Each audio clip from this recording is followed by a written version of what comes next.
Fala pessoal, tudo bem? Eu sou o professor Bruno Tulux e hoje, no Momento do Conceito, nós vamos falar sobre um assunto que é muito interessante: Tratado de Madrid. Se você não conhece esse tema ou quer se aprofundar um pouquinho mais, fica ligado que depois da vinheta nós voltamos a falar sobre o assunto. Valeu!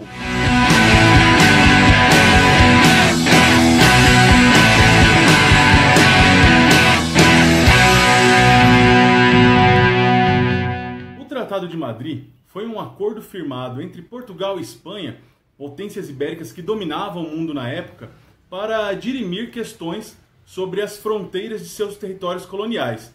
Foi assinado em 1750 na cidade de Madrid, na Espanha, e foi importantíssimo para a definição das fronteiras dos países da América do Sul logo após sua emancipação política. Esse novo acordo, firmado entre as potências ibéricas, de certa forma, ele suplanta a antiga resolução que definia os limites coloniais, que remontavam ao Tratado de Tordesilhas, lá no finalzinho do século XV, em 1494.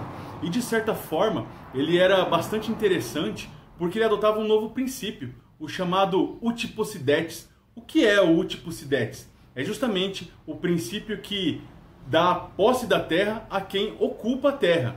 Então os territórios passaram a ser vistos não por uma ótica de uma linha imaginária, como era Tordesilhas, que dividia o mundo virtualmente, mas sim a partir da posse, da colonização, da fixação de povoados em determinados territórios, e esses territórios passariam a pertencer àquela coroa que havia povoado a região.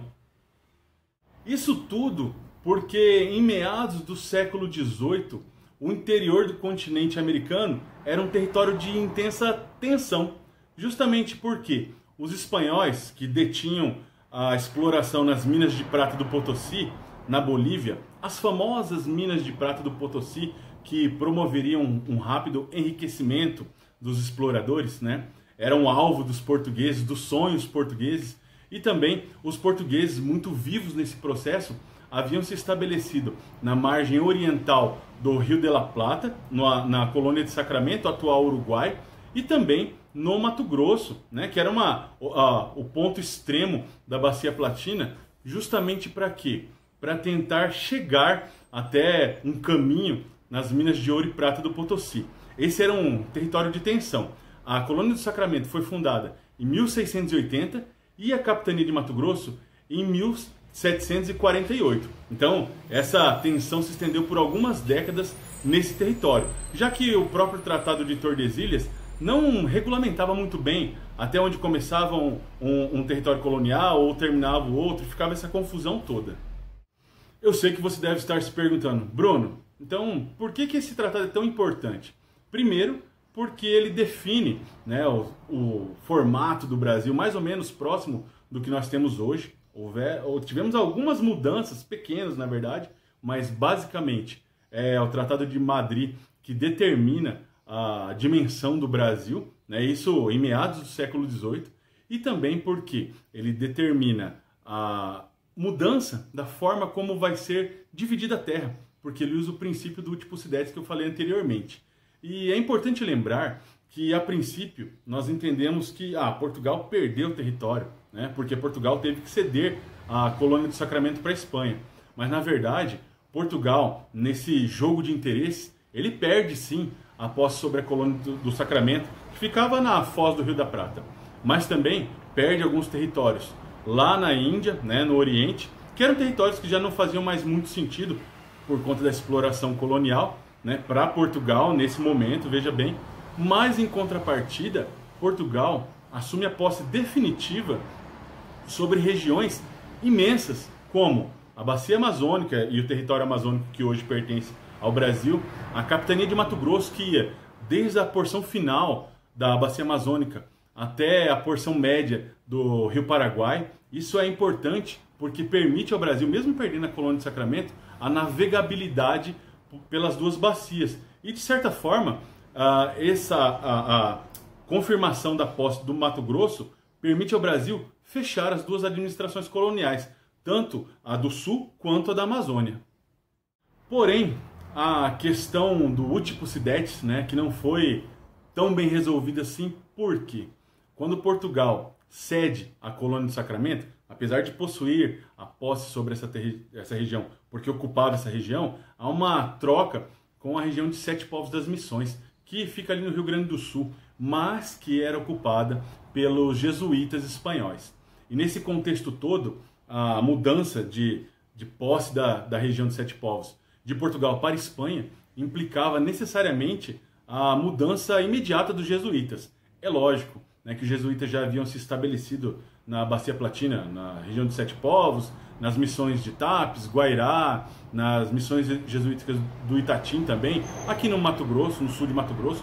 Nesse contexto todo, os jesuítas não aceitaram essa mudança, essa imposição, esse acordo feito entre as coroas ibéricas, e nesse momento todo deu-se início à chamada Guerra Guaranítica, que começou em 1753 e foi até 1756.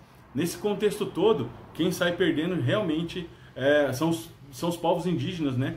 Que nós tivemos números grandiosos de mortos nesse período por conta dessa Guerra Guaranítica e a mudança de posse da região dos Sete Povos. Essa situação agrava ainda mais a existência dos jesuítas, ou a permanência, né, dos jesuítas na América. Isso porque, alguns anos depois do final da Guerra Guaranítica, os jesuítas, a Companhia de Jesus, vai ser expulsa pelo Marquês de Pombal do território colonial português. Isso acontece em 1759. E logo depois também, em 1761, a Companhia de Jesus também é expulsa do território colonial espanhol. Isso tudo por conta de um imbróglio que surge com a demarcação ou a posse que é dada para as coroas ibéricas sobre territórios que eram ocupados por Portugal, por Espanha e também pelos jesuítas, que definitivamente não estavam interessados nesses contextos, nesses limites entre as coroas ibéricas na América. Isso tudo para lembrar que agora, no ano de 2020, a assinatura do Tratado de Madrid, que aconteceu lá em 1750, completa 270 anos. E é importante ter em mente que a simples assinatura de um acordo entre Portugal e Espanha acaba desencadeando uma série de outros eventos, como eu citei aqui.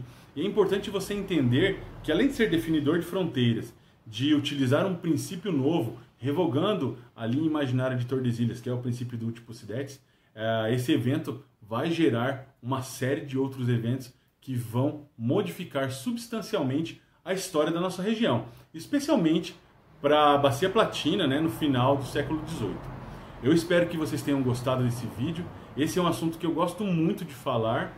E se você gostou, deixa o ok, o joinha, tanto no Instagram quanto no YouTube, né? Pode comentar, fazer alguma pergunta, eu vou ter o maior prazer em responder. E se você acha que esse assunto ele cabe, né, para uma discussão maior, compartilha com um amigo, compartilha com um colega. Eu tenho certeza que discutindo sobre temas da atualidade, né, mas que remontam a essas questões lá de 270 anos atrás, você consegue ter uma dimensão muito mais ampla do acontecimento e uma reflexão que pode servir para você entender outras coisas também.